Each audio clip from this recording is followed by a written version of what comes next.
Want to welcome everyone to this program here. We've got Ian Peterson joining us from the Dodge County office, going to talk about unusual small fruits. Alrighty. Well, hello everyone. Welcome. As Nicole said, I am the horticulture educator out of Dodge County, in a different office today. These are not my awards on the wall behind me, but I guess that's okay. Maybe someday. So as she also said, I'm here to talk about unusual small fruits. Hopefully, we get a few more people joining on. You would think that this would be the most popular one with the name. I'm not totally sure how unusual the things I'm going to talk about are today. I tried to pick things that were a little bit more outside the common, I guess, I don't know, store fruits. Or, a lot of folks have their peach tree, their apple tree, maybe a pear tree if it was on land that they bought, or they maybe are trying out some cherry trees or something. So I went, and I'll obviously talk about it, but I went a little bit outside of that realm. And the long story short is that generally this program is for folks who want to, as I have below the title, move beyond just vegetables and flowers, exploring the world of what's commonly called the edible landscape.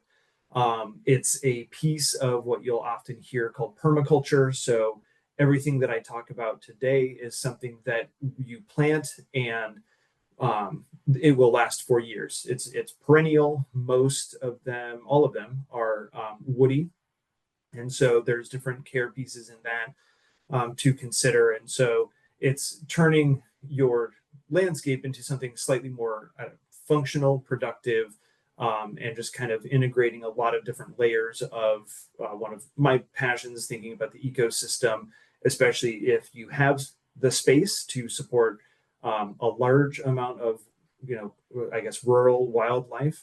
But even as Patricia points out, living in Omaha with not a lot of land to grow fruit, there may be one on here that you might think about trying, depending on what type of landscape you have. And even in a city, having things like perennial and woody fruiting plants can be really beneficial to the wildlife. Even, I guess, I live in Omaha, and even in our neighborhood, there's at least one coyote roaming around, and so it's just all one piece of the broader environment. So let's dive in. Maybe there we go. So I admittedly I don't remember who picked the name, or even if I volunteered myself for this particular program. But when you think unusual, we're not necessarily going to be talking about things that are weird shaped, necessarily, like, I'm not going to talk to you about growing passion flower and dragon fruit cacti, even though I have considered it before. But I just thought I would, kind of start with a little silly thing. I am a parent of young children, and so this is a really fun book called Nothing Rhymes with Orange. And as you can see, there's a pear wolf who has been bitten, but maybe not that unusual what we're going to talk about today. So, oh, right, the keyword doesn't work. It's not in my office. All right, so broadly speaking, edible landscaping, two very simple goals, the why and the what. So just some reasons kind of beyond what I already talked about. Why would you want to have this type of food in your landscape, as opposed to, well, here's my fenced off vegetable garden. Why do I need something that will produce food elsewhere? I just want to keep it all in one place. I grow the seeds, or I get the starts from the store, that kind of thing. And then obviously, what are some options for you? And that's where we get into the maybe the unusual aspect of things. So obviously, why would you have an edible landscape? You can have more different types of food. So you may have your tomatoes, peppers, eggplant, potatoes, kohlrabi, radishes, etc. This adds a little bit more of a different dimension to that, because most of the time these are fruits.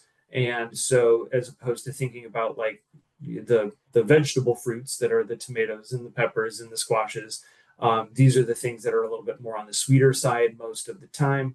I will kind of talk about one that may surprise that it's on the unusual small fruits list.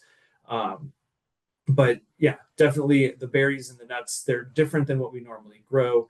If you are looking at just kind of the texture, the structure of your landscape, if you have the space, putting in a shrub that may get 5 feet, that can stay kind of rounded. You can still, just because they're producing fruit, you can still make these shapely for your landscape.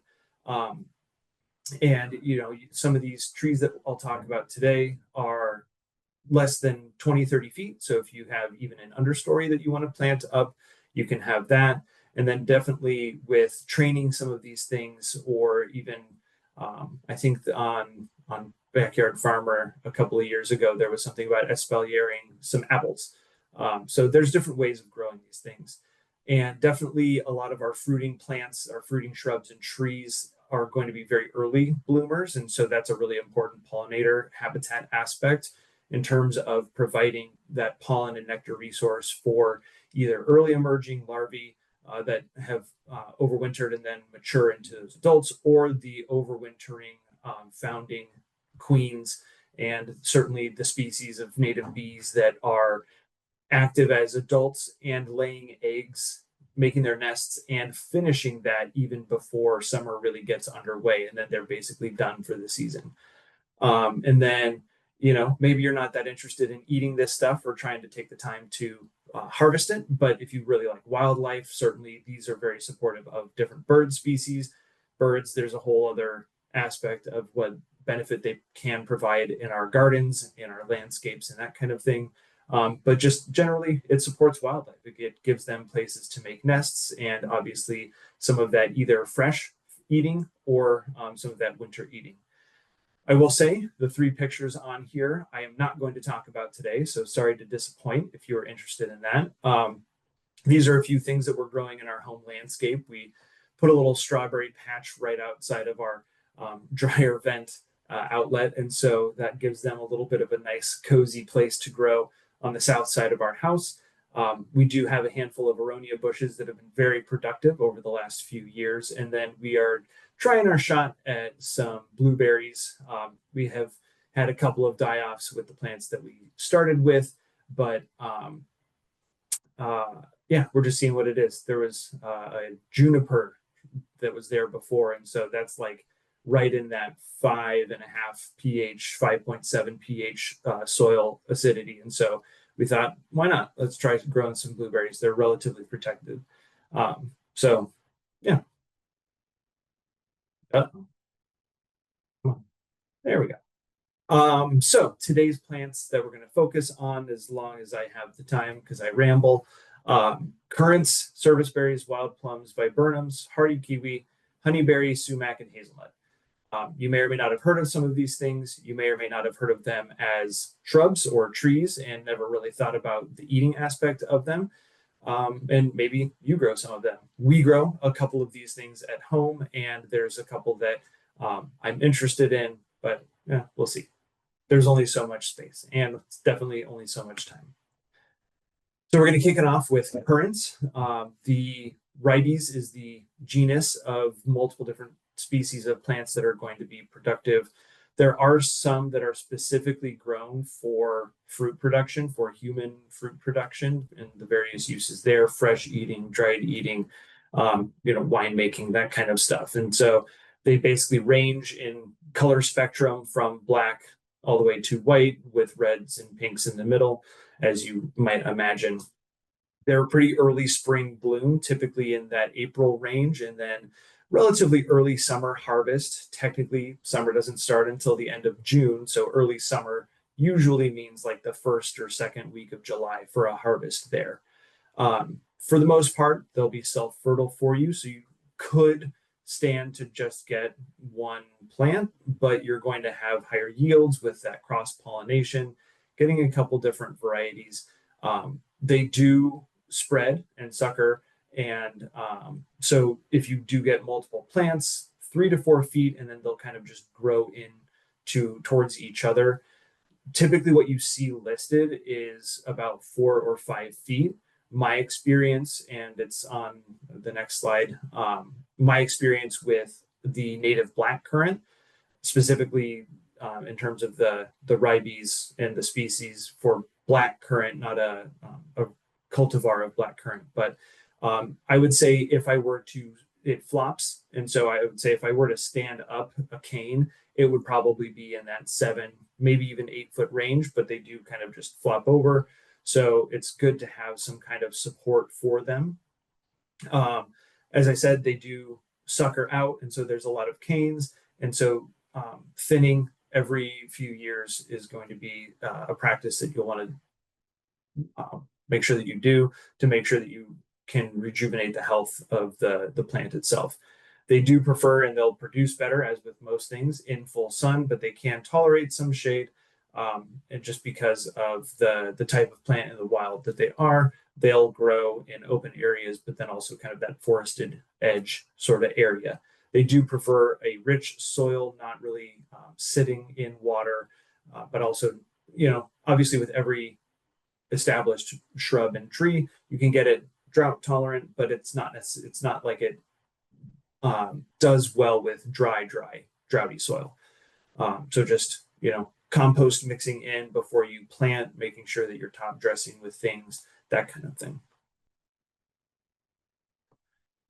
So two different species that are cultivated are the Ribes nigrum, the black currant, and then Ribes rubrum. And just different genetics are going to get you that red, pink, or white in that Ribes rubrum. As you might expect, you're going to get a little bit of a more robust, fuller berry type flavor. They are a little bit tangy. I will admit I don't have a lot of experience with the cultivated varieties. I know what our black currant at home tastes like. That is not as astringent as an aronia, for example. It is very sweet and very delicious, but a little bit dry your mouth out. So just something to consider in terms of whether you like that fresh eating, jam making, drying, freezing, that kind of thing. So handful of varieties that are listed there. I towards the end, I list a couple of different sources for getting some of these plants. But for the most part, if you just look up black currant plants on the internet or pink currant, you'll be able to find varieties that you can order from online nurseries. I will say I haven't seen a lot of this type of thing around at local nurseries. They're getting more diverse these days. So just, call and ask your local nursery. But when you're jumping in with unusual small fruits, you're not necessarily going to find those at the Home Depot parking lot. So just something to think about. They're getting a few more diverse species these days, but internet's probably your best bet for variety for most of these things. Yeah. So the fruit of the red, pink, and white, obviously going to get a little bit more sweet, a little more delicate as you go down that color spectrum from the red to the white.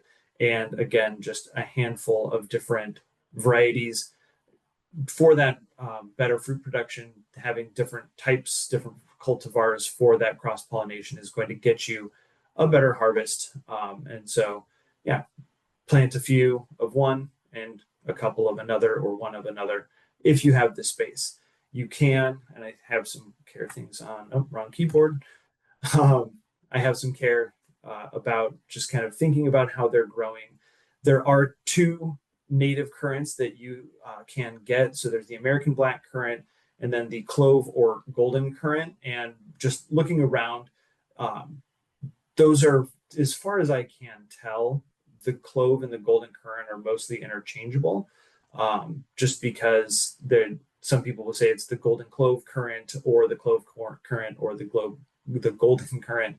And you'll either see the odoratum, especially if it's talking about the clove currant, or you'll see aureum as the golden currant. But again, from what I could tell, they're about the same. So here's a picture of our currants at home. So that was, I think it was I just checked, it was mid to late April that they were flowering. And it was the second week of July that this picture was taken.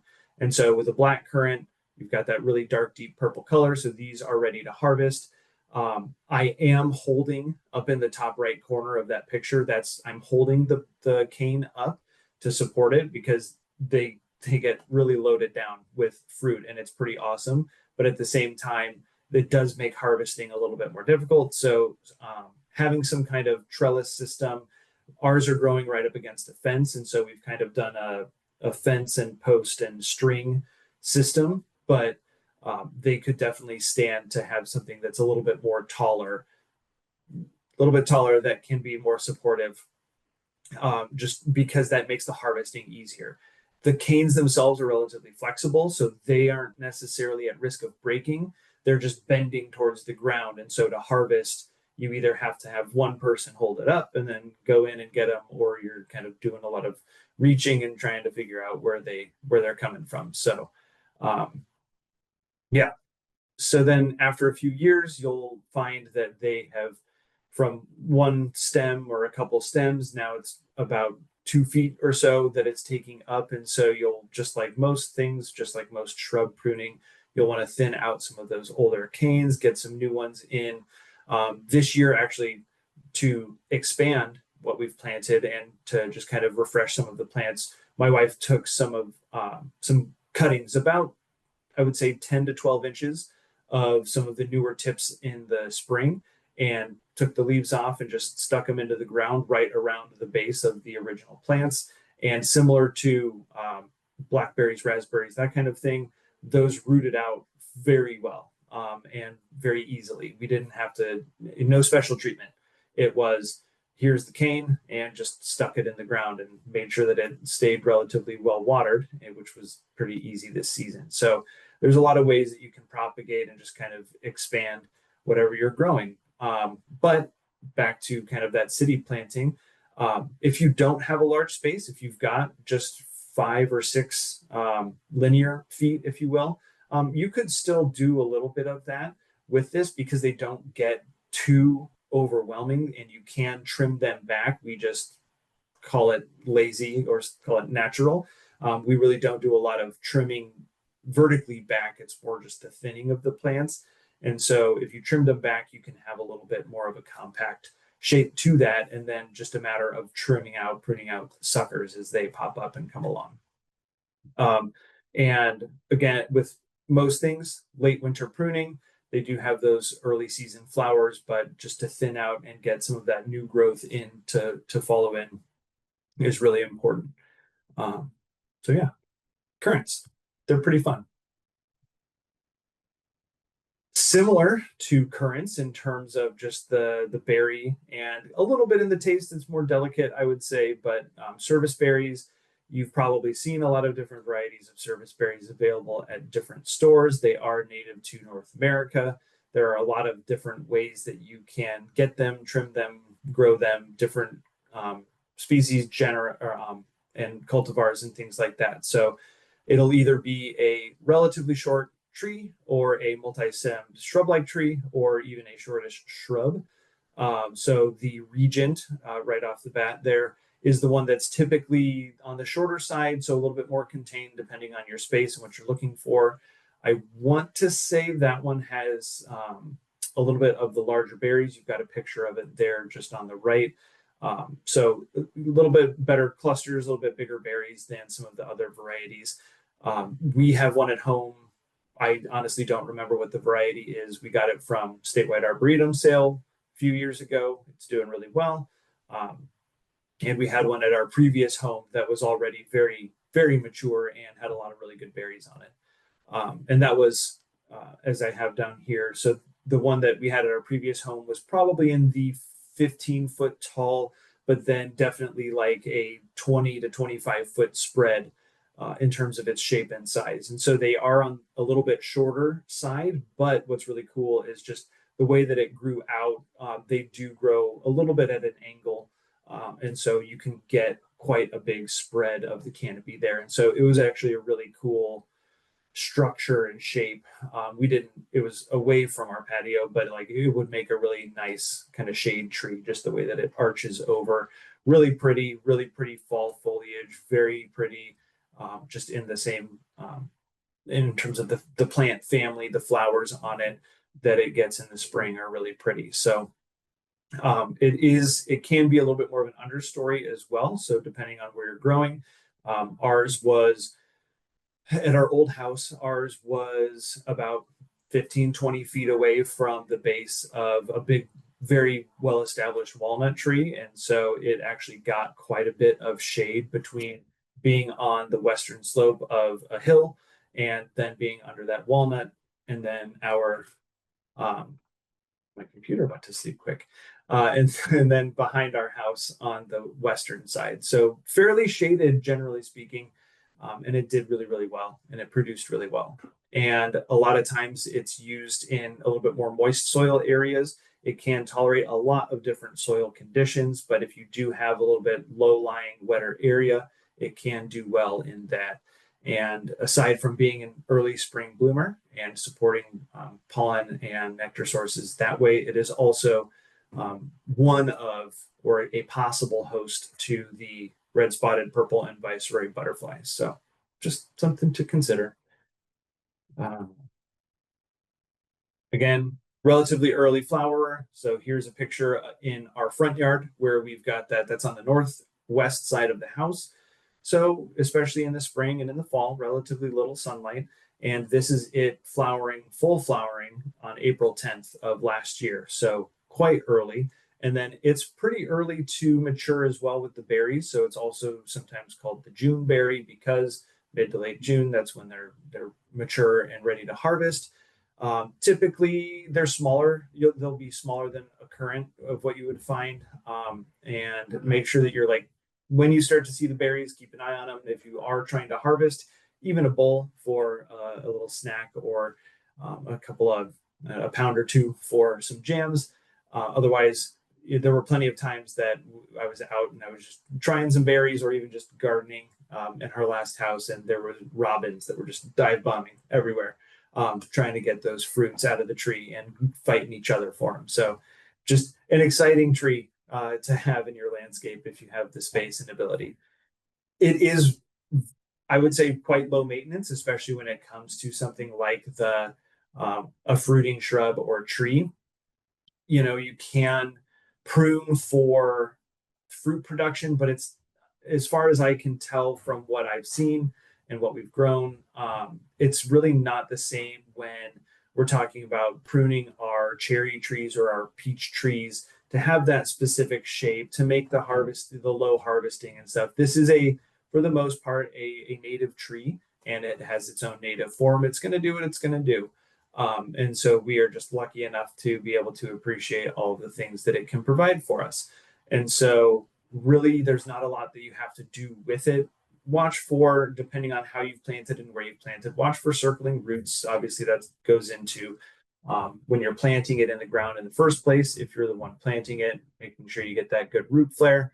But then also, again, just from what I've seen on ours at home and our previous one, even though it was mature, there was a lot of crossing branches, and I don't know what its deal is there, but it did just have quite a few that we've had to thin out, doing obviously that in the late winter time. And certainly depending on if you have either multi-stem or how your single stem is growing, pruning for what eventual shape you want to have. So this is, I would say, 10 feet away or so from our front porch, as you can kind of see in that picture. And so we planted it at a certain angle because of how the stem was coming out, and we're pruning it in a specific way that eventually we should have some western shade on that front porch based on the shape and size of the tree. So that's going to be pretty cool. And because it's a fruit tree, it's prone to water sprouts. And so just those are those vertical, really non-productive branches. And then those are also weak growth. You don't want those to fill in too much. You don't want those to cross over and potentially rub against and cause injury to other branches. And so just those are kind of the only things, looking at the shape and looking at the water sprouts, that are the main maintenance concerns. So they're a lot of fun. They're really, really pretty. I think there is a variety, if I'm not mistaken, called Autumn Brilliance. Really pretty color in the fall. And even the native, just the straight native varieties are really pretty as well. Another one, this one you might need to not live in a city to have, though we are trying our own in our front yard. We do have the luxury of a little bit of space, and so we thought we'd throw some in. So wild plums are just fantastic native shrubbery, understory, tree-ish, really good habitat for wildlife, really good wildlife support with the plums, obviously, but also, as you can see, blooming like crazy in the springtime. And then the way that the structure of the plant is can host a lot of different types of animals, certainly birds and things, but also thinking about like ground mammals and whatnot. Just again, if you've got the space, if you have the ability, something really cool that you could potentially have, and fun to try out. Um, Similar to the service berry, it does very well in in full sun, but it is shade tolerant. Again, kind of that forest edge understory type of tree. You can find them as trees. You can prune them as trees. They'll reach 20 to 30 feet most of the time, especially if you're just driving along a country road. You'll see them in that sort of 10 to 15-foot range, and just basically the plum thicket, as it were. So um, yeah, they're they spread. Um, so they do sucker out and they do spread a little bit more frequently and aggressively than something like, say, the currant. And so if you do have it in your landscape, on the edge of the landscape, the suckers can be mowed, and you can maintain that in a bed. You can prune those suckers, or ours is kind of bordered. It's in a bed that's bordered on two sides by a little bit of turf, and so we just mow and string trim along the sides there, and it stays fairly contained there. It does grow a little bit wild, and so you'll need to prune back a little bit so that you have stronger branching, stronger stems, but then also thinning out some of that older growth so that it stays healthy and productive. Ours have been in the ground for 3 seasons now, and so two or 3 seasons, and we did not get fruit this year. So fingers crossed for next year. I did see one that was planted at the Omaha Nation Public Schools last summer, and that was the third year, and it was already starting to produce some fruit. So fairly early producer, and that one they started with one plant, and they were just kind of keeping it shaped and pruned into one shrub. So it is possible that was their shrub was maybe 6 feet tall and 5 feet around, or across. And so you can prune it into a decent shape for whatever kind of space you need. Again, very good wildlife support plant. If you've got a handful of acres and you've got an edge or a place that you don't really know what to do with, might as well throw in some plums. It can play host to the tiger swallowtail, also like the service berry, the red spotted purple, and the viceroy butterflies. So very cool, very fun plant. Here's where we might steer a little bit into what you might not have thought of as a small fruit for humans, or maybe in that unusual realm. But viburnums, they are a very common variety that is sold in stores of all different types, shapes, and sizes, names, and things like that. But there are actually a handful that are native to the United States and North America, and they're fairly good fruit producers, and it is human edible fruit. So the main focus is on the cranberry viburnum, or sometimes sold as the cranberry bush, or also referred to as the high bush cranberry. A fairly large plant, or fairly large multi-stem shrub. So it does take a little bit of maintenance, but they're very cool looking plants. They're very pretty flowers, and then they do make a fruit.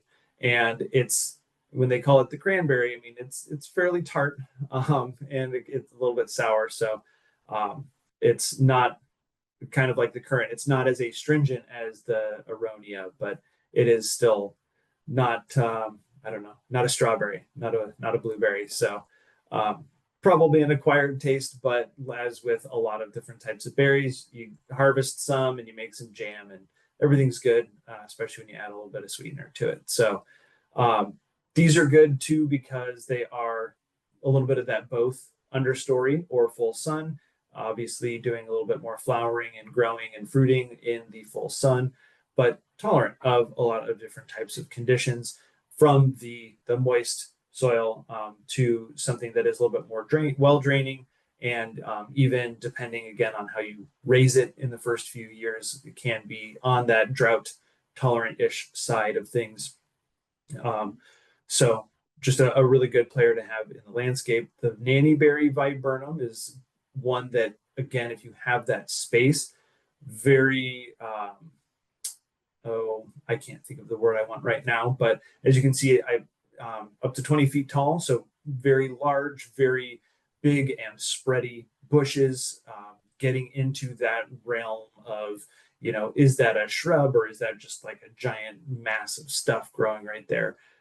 Very cool looking. I have loved viburnums for a long time. So there's a lot of different ways to incorporate them into your landscape. If for these two species and their varieties, if you have the space.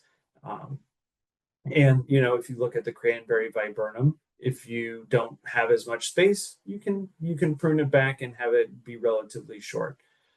Similar, just because they're viburnums, tolerant of moist to dry soils. Obviously going to do a little bit better, produce a little bit more in that richer soil. And then one that, if you really don't think you have the space, but you want to try it out, the even smaller variety is the arrowwood viburnum. And that's about 10 foot. But so I used to work at the Omaha Botanical Gardens, and there was a turnaround roundabout with a handful of arrowwood viburnums. And I thought they looked really cool. They grow up really straight. And those, I'll be honest, I have no idea, even though it was my area to maintain. I don't know how they were pruned ever. I never really saw them getting pruned, and they did not get much more than, I would say, 5.5 feet.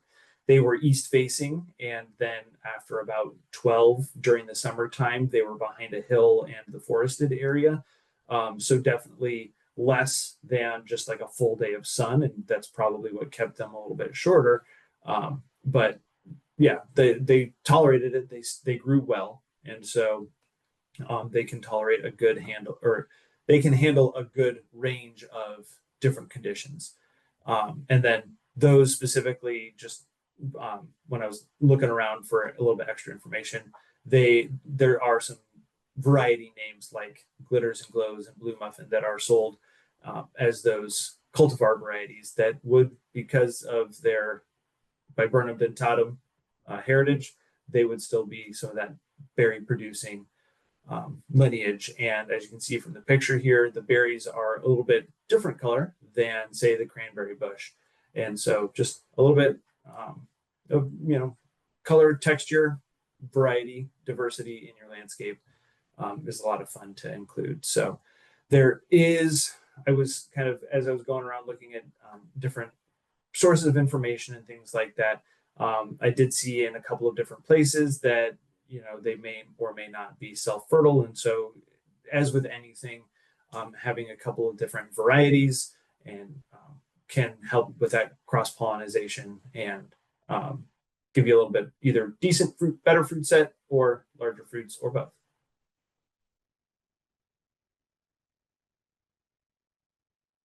Here's one that took a long time. We talked about growing this at home, and after doing some even more in-depth research before preparing for growing it at home, I'm not totally sure if I feel like growing it at home anymore. So if you really want, you could try it out. If you really have the space, or think you have the space and the time and ability, by all means. It does seem very cool.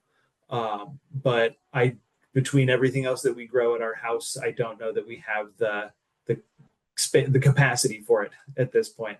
But the hardy kiwi is direct. It is a member of the kiwi genera or genus Actinidia. It is related to the kiwi that you see in the grocery store, but it is one that is a little bit hardier, just from different areas of the world. Not North America, but definitely hardy, as the name would suggest. And they make little, as you can see in the picture, kind of grape or a little bit larger berries that are born on bunches, and they are a vining plant. So very vigorous grower. And so if you're going to grow them, you do need to have a good system of supports. I've got a couple of pictures on the next slide. But that was one of the things when we were reading about it. We have sort of a fence line along where we grow our vegetable garden, and it was like, oh, well, that would be a really good place because the fence doesn't do anything itself, and we're trying to get rid of more turf grass around and everything like that. And so it's like, well, maybe we'll plant some kiwis, but these can grow up, 10 to 20 feet in a season. And then there's also, just because they are a hardy vine, there's the maintenance and pruning aspect to them to keep them fruitful and productive.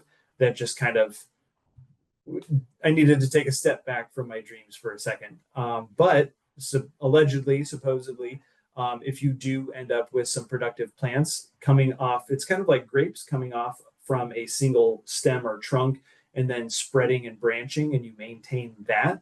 And it's that main stem or trunk that is going to be what you maintain just for the longevity of the plant itself.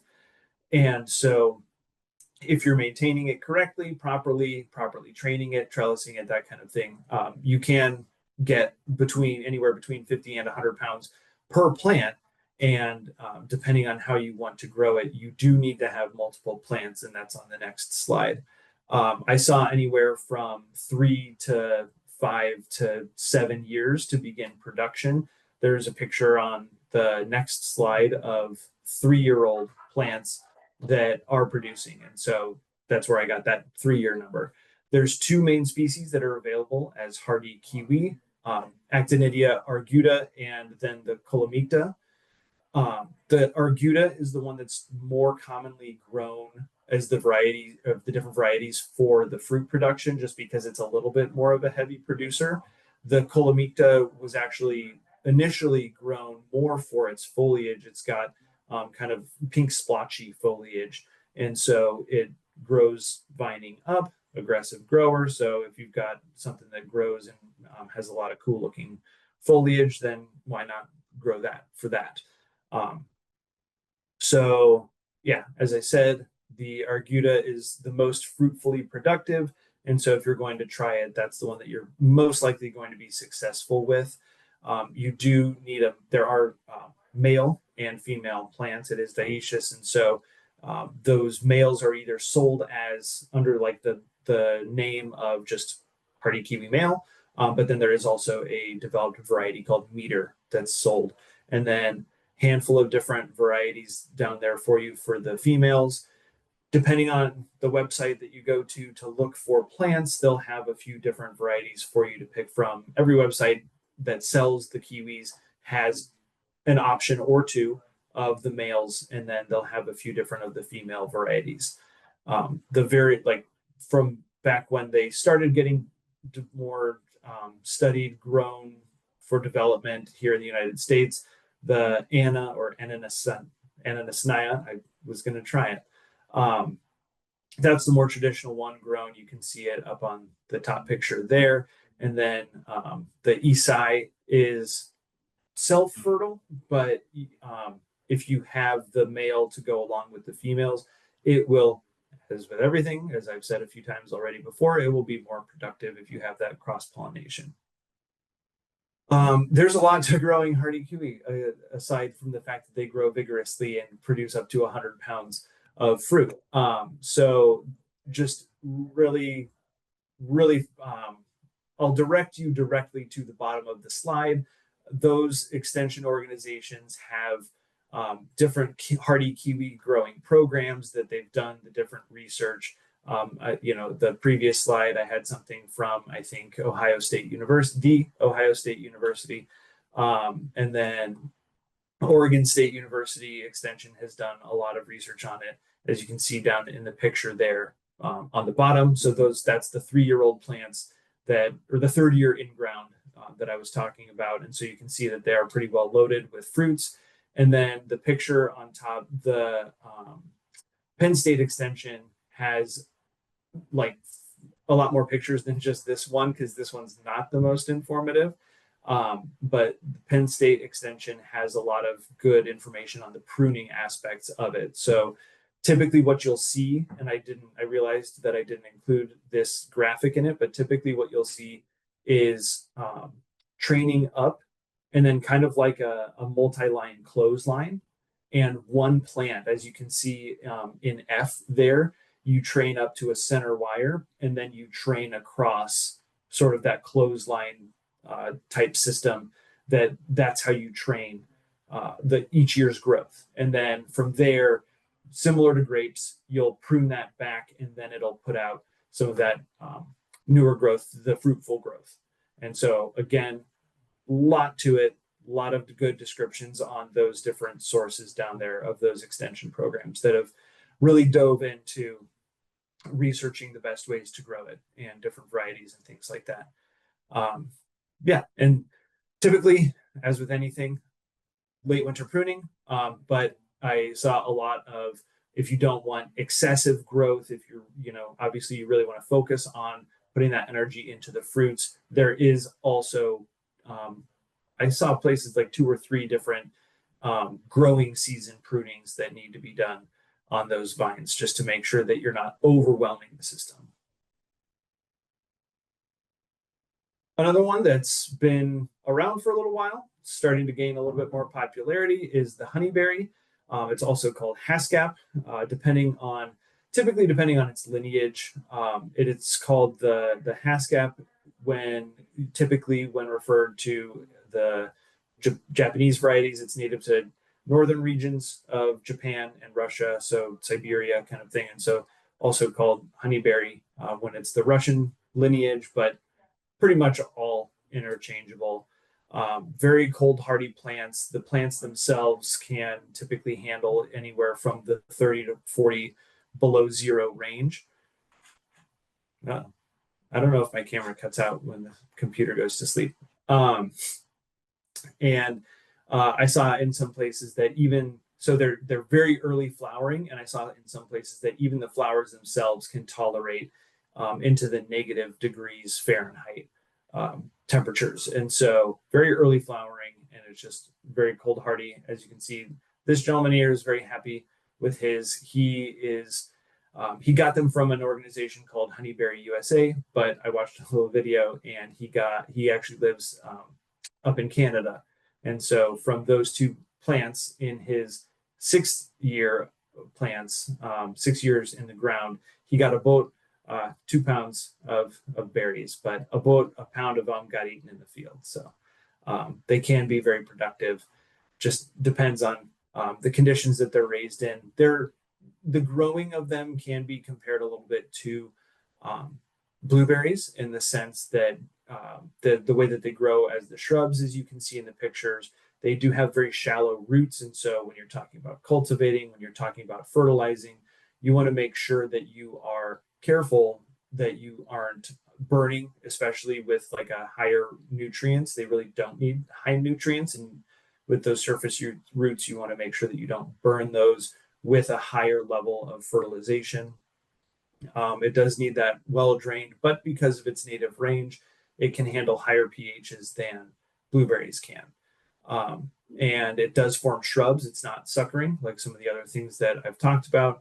And so you're pruning out, again, kind of like blueberries, you're pruning out some of those older canes or branches to get some of that fresh new growth in. There are some of the Russian lineage varieties that I saw that you could even, depending on how you're growing, your schedule and things like that, those have been hedged, and then they'll grow. Those, I think it took another year or 2 to be productive, obviously, if you're chopping things off. I put a question mark on the pruning because I saw a lot of like that late winter pruning, but with how early they bloom, that's more of a really kind of thinking, which plants am I going to prune this year, next year? Thinking about, okay, if I prune back in February, then they bloom in March, and that's on the next slide. You're just kind of sacrificing a little bit of that fruiting. So they do need to cross pollinate, and so it's like apples, it's bloom time dependent. There's early bloomers, mid bloomers, late bloomers, pretty much based on the offerings of wherever you go to buy them. And so you just look at the different varieties and make sure that you have an eye on the bloom time, because if you get an early bloomer and a late bloomer, those aren't necessarily going to overlap, and so you're not going to get that fruit production. So yeah, a lot of online retailers just go off of what they say. Honeyberry USA was a really good resource. They just because they've been doing and tracking a lot of different things with it for a lot of years. And there was actually when they were reporting on like bloom times and productivity and things like that, I came across someone is in connection with them or linked up with them in some way and growing them in Lincoln. And so last March on 314, Aurora and Blue Banana, those two varieties were already blooming and a few more. And so those are the earliest blooming varieties. And then there's also another one called Beauty that falls under that early blooming. And then Beast, Indigo Gem, and Berry Smart, also sometimes called Check 17, were on deck, as it said. So right there in the middle of March, we had the whole big snow and ice thing going on here in eastern Nebraska this last, even a week after 314. And so that kind of tells you like they can handle those colder temperatures. Okay. Sumac, another one of those. You may or may not want to grow this in your yard. They're very aggressive sprouters and colonizers, but if you've got the space, if you've got the ability or the tenacity to go through and thin them out as they're growing where you don't want them to, a lot of fun just to have in the landscape. They look super cool. Their foliage looks super cool. Their flowers and certainly their fruiting structures look super cool. Those are a good native to have in your landscape as well. So, I mean, if you've got acres with a hillside, something you're not totally sure what to do with, throw in some sumac and it does a really good job. Typically on the kind of mid-height range, but with, commonly you'll see smooth sumac, and so that's a little bit shorter. I would almost even put that down in like the 8 to 15 range because you can keep them relatively short. And then with the staghorn sumac, those are when you're going through in parks and things that have done a little bit of native planting work.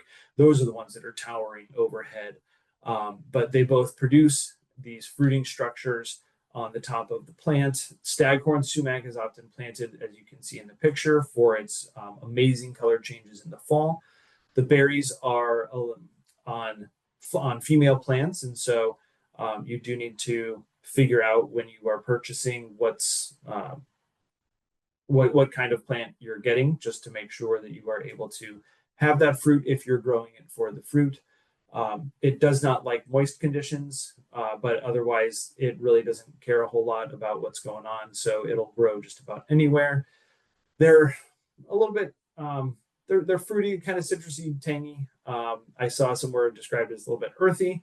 When I've tasted them, they've been a little bit on the drier end, but traditionally speaking, in terms of indigenous cultures and harvesting the plants around them, a lot of times they will be crushed and put into and steeped in water, and so kind of a sumac aid, if you will. Or you can dry and powder them. It's kind of around in places as like a culinary seasoning spice these days. And so it just adds a little bit of like tang, a little different dimension to whatever you might be seasoning. Certainly like with meat rubs and things like that, it's used a lot as far as I've seen. And I think last but not least, the humble hazelnut. So technically, it is a fruit. The hazelnut that we're eating is the seed, and so it is held in a fruit. So don't come at me that I put this in my presentation, but I did think that it was fairly unusual, so I thought I'd throw it in there. There are 3 varieties that you could source to grow. There is a native to North America and eastern Nebraska range, American hazelnut, Corylus americana. But then the one, if you are in the habit of buying hazelnuts at the store, or if you're in the habit of buying Nutella, those are going to be the European hazelnut because they are larger nuts that are produced on the plant. Just they're a more productive and commercially viable plant. And so it's the European hazelnut that is most often grown. The problem is the European hazelnut isn't necessarily hardy to all of the different conditions across North America. So there is the North American hazelnut Hybrid Hazelnut Coalition. Now I can't remember the name of it. But the university is actually a significant player in that, in helping develop those hybrid hazelnuts. They do get fairly large if you've got the space. We've got 3 of them at home, and they're starting to grow together. They can get about 8 to 9 feet tall, and definitely as wide. They do sucker, but as long as you're just kind of cutting those out, you can maintain it in a smaller space. Um, Hybrid Hazelnut Consortium. Um, they are monoecious, so they have both types of flowers on the plant, but you do need to have multiple in order to get that cross pollination. They aren't able to fertilize themselves. And so, yeah, you do need to have a decent sized yard if you want to do the hazelnuts, but they're fun. They look really cool. The foliage looks really cool, and then as you can see, the I'm not even going to try for the proper scientific name of the papery husk structure around them. It's got letters in an order that I don't want to try and pronounce. So, but it looks really cool when it's growing. And as those dry, they kind of flare open a little bit. Sometimes the husk is a little bit closed, and so you can't quite see the nut. And sometimes you can just kind of peek in there and see it. And so sometimes it is a fight to get there before the wildlife does. They don't always wait until the nut is very fully ripe. But we got a handful last year, and we've got a bowl full of husked nuts on the table that are just waiting to get cracked open. The problem is the American hazelnut, and that's what we have. The nut itself is about the size of a pea, and you have to harvest the structure that does have multiple nuts, as you can see in the picture. You have to harvest that, but then inside that is where the actual nut is. And so very, very small, maybe not, some people might not feel like it's worth their time to grow and harvest that, but I think it's a lot of fun. They taste delicious. And so definitely something to have around. So obviously, if you are not in the metro area, you may be kind of hard pressed to find a source locally, but it's always worth calling wherever you get your plants each year, or even right about now, calling and seeing if they would be able to source any of these things that you might be interested in for you. Great Plains Nursery in Weston, Nebraska has a ton of they specialize in native varieties. So when I'm talking about the native black currant, when I'm talking about the viburnums, the plums, as you can see, the focus of a lot of this was on natives. And so you can find a lot of things there. Prairie Legacy down south of Lincoln in western Nebraska has a few of these. They focus more on seeds, but they do have some of these types of plants.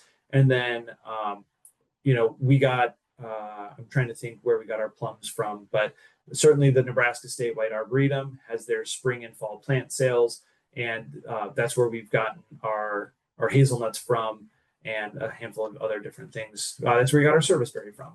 So yeah, those are really good places to at least start looking for information, for maybe more in-depth descriptions if mine weren't sufficient. Yeah, and then just go online and type in honeyberry plants, and you'll get a lot of different options. And everyone's singing for $1. So surveys really help us kind of show the impact that we have with these programs. So we would really appreciate if you would go either with the QR code that you see here, or the link down at the bottom there, that web address, and fill out a fairly simple short survey for us and give us that information. There's my information if you have more questions.